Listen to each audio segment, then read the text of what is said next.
Bung Rocky, nanti kalau Bung pulang ke sana, sampaikan kepada seluruh masyarakat Indonesia yang ada, bukan di Papua, bahwa yang berhak meneriakan NKRI harga mati cuma kami di sini. Yang di sana tidak. Kenapa? Karena kami lagi berada di lingkungan teman-teman kami yang ada meneriakan bukan NKRI harga mati. Saya punya pertanyaan singkat saja. Bung Rocky, apakah Papua bisa merdeka? Kalau bisa, bagaimana cara mempercepat kemerdekaan itu? Kalau tidak bisa, maka jangan biarkan darah terus-terus mengalir di bumi Papua ini. Terima kasih, wassalam. Apakah Papua bisa merdeka? Kalau Anda, saya tanya, apakah Papua boleh merdeka? Boleh, tapi tidak bisa. Apakah Papua bisa merdeka? Bisa, tapi tidak boleh. Jadi dialektika itu yang menyebabkan Papua diberi otonomi khusus tanpa kejelasan. Karena soal tadi memang nggak jelas. Bisa merdeka tapi tidak boleh, oleh karena itu dikasih otonomi khusus. Boleh merdeka tapi tidak bisa karena akan di bail out lewat otonomi khusus, kan? Itu soalnya.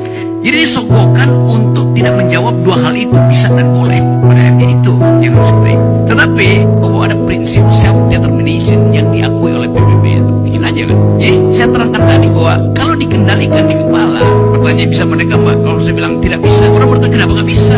Ya karena Anda bagian dari Indonesia.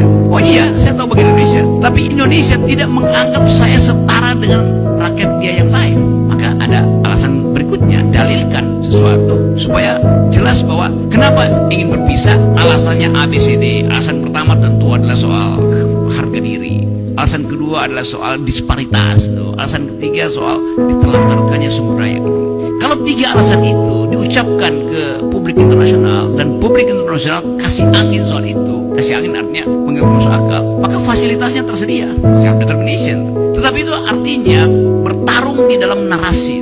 Sekarang ada problem, narasi itu diucapkan tidak di backup oleh kekuatan bersenjata, nggak bisa terjadi itu di dalam keadaan sekarang. Tetapi sebetulnya sama seperti dalil yang dibuat oleh Palestina pada Israel, sama aja kan. Tapi Israel bilang iya, tapi kalau Anda minta lebih, nggak kita kasih itu. Kenapa? Karena ideologi Israel adalah land for peace.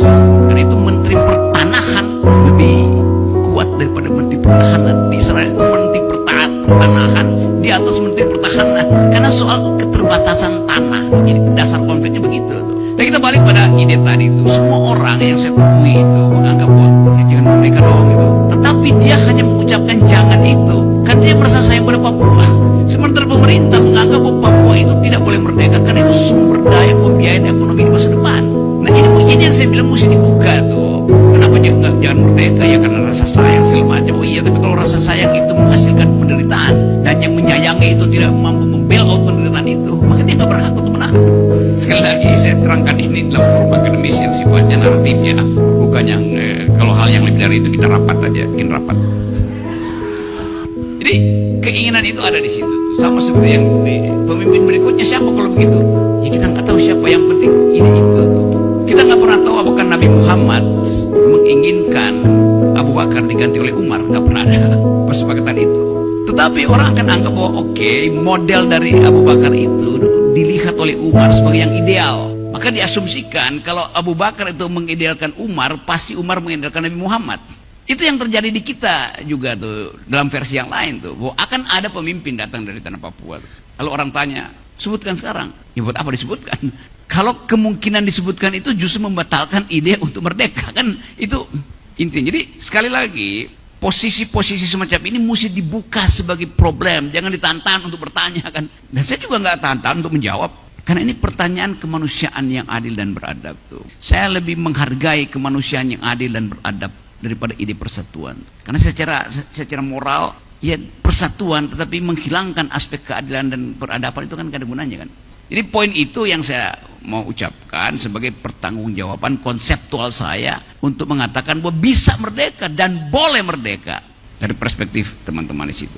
Nanti Rocky Gerung ditangkap polisi, ya saya terangkan nanti bahwa saya bicara ini di kalangan akademis itu, soal-soal semacam itu, kan.